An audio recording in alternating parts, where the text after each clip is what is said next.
Once upon a time, there was a king and queen who lived in such wealth that they had everything they wanted. The only thing was that they had no children. The queen lamented day and night and said, "We are like a field without trees growing." In the end, God had mercy and allowed a baby to be born, but it was not like other children. It was a donkey. When she saw the donkey, the queen cried loudly, saying it was better not to have the donkey than to have this donkey, and ordered her husband to throw it into the river as fish bait. The king said, "No, if God so grants, he must be my child and the heir to the throne after I leave the mountain. He will wear a crown on his head." The donkey was raised and cared for carefully, so it grew visibly. Its ears pricked up vertically. The donkey is funny, jumps around and plays, and especially loves listening to music. One time he went to a famous wandering musician and said, "Please teach me how to play the piano so that I can play good music like a wandering musician." The wandering musician replied, "Oh my God, how can you learn? Your toes were not born to play the piano. They are so big." I and number 39. Just afraid the strings won, and number 39. Be able to handle it. Even though he was rejected, the donkey still insisted on studying and persevered and studied the piano diligently. In the end, he played the piano as well as that wandering musician. Once when the donkey went for a walk, he came near a well. He bent down to look and saw that his shadow was the shadow of a donkey. He was very sad. He planned to travel the world. He brought with him a loyal servant. The two set out. The road was bumpy and mountainous, and finally they reached a kingdom where there was an old king, but there was only one beautiful princess, who was also the only child. Arriving in front of the royal palace, the donkey said, "We will stop here. Trick me to knock on the palace gate and say, 'There is a guest coming, please open the door to let them in.'"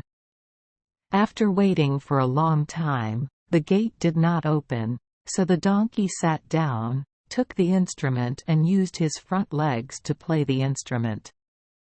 Hearing the melodious sound of the lute, the gatekeeper ran in and told the king, "Outside the palace gate, there is a donkey sitting and playing the lute.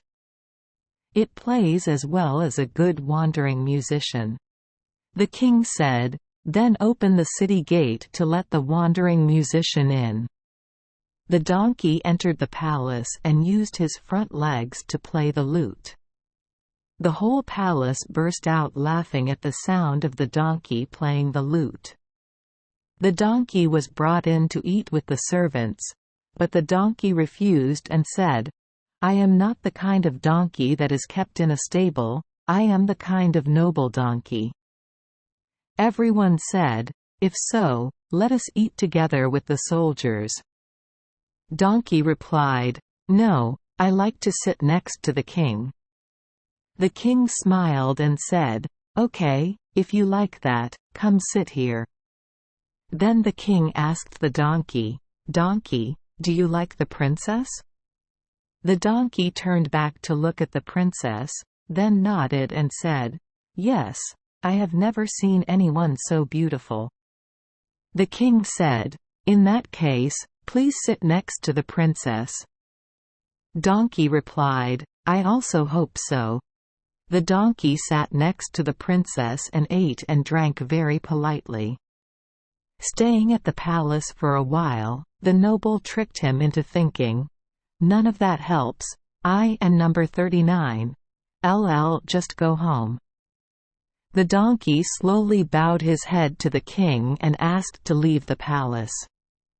For a long time, the king still loved the donkey, so he said, "Donkey, what a number 39's wrong?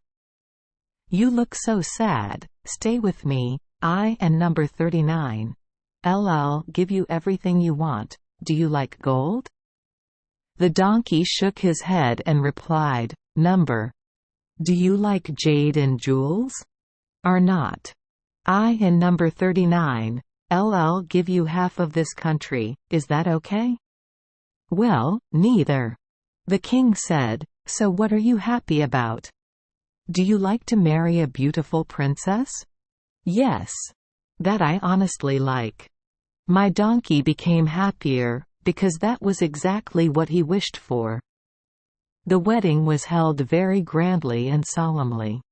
At night, the bride and groom were led to the wedding room. The king wanted to know how the donkey behaved, so he let a servant hide in the room.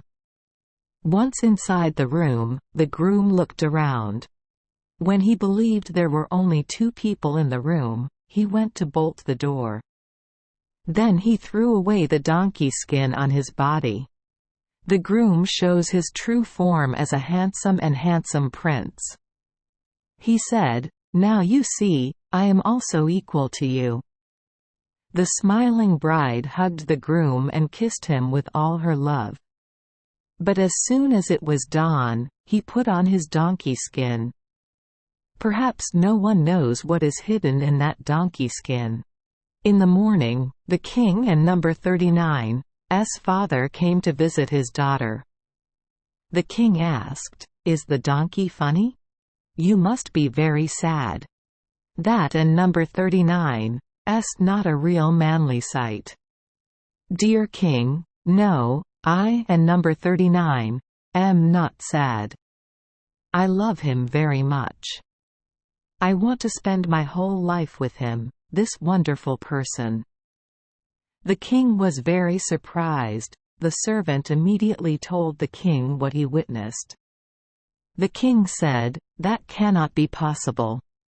If so, the king will stay up all night to see with his own eyes what happens. The king should immediately throw the donkey skin into the fire so that his son-in-law can show his true form." The king said, "Your advice is good." Late at night, when both were sleeping soundly, the king sneaked in to watch. Under the moonlight, the king saw a handsome young man lying next to the princess, his leather cloak placed right next to the bed. The king took the skin and threw it into the red fire and stood waiting until the skin burned down, leaving only ash. The king stayed up all night until morning to see how his son-in-law would react when he lost his cloak. When it was dawn, the young man woke up and tried to get his pelt but could N#39 find it. He panicked and lamented, "Then the only way is to escape from this place." As soon as he stepped out, he immediately met the king. The king said, "Where are you going in such a hurry? What are you thinking? Please stay here. I give you half of this country, and after I leave the mountain, this whole country will be yours. I hope that a good start will have a good ending. I stay here with Dad." The king gave his son-in-law half the country. The following year, the king died. The royal concubine rules the vast country. After the king and number 39's father and son-in-law passed away, the son-in-law inherited that country as well, and lived in wealth and prosperity. Thank you for joining us for today's fairy tale. We hope these stories bring joy and meaning to your day. If you love our channel, please hit the subscribe button so you won't miss any exciting tales. Wishing you a good night and sweet dreams. See you in the next story.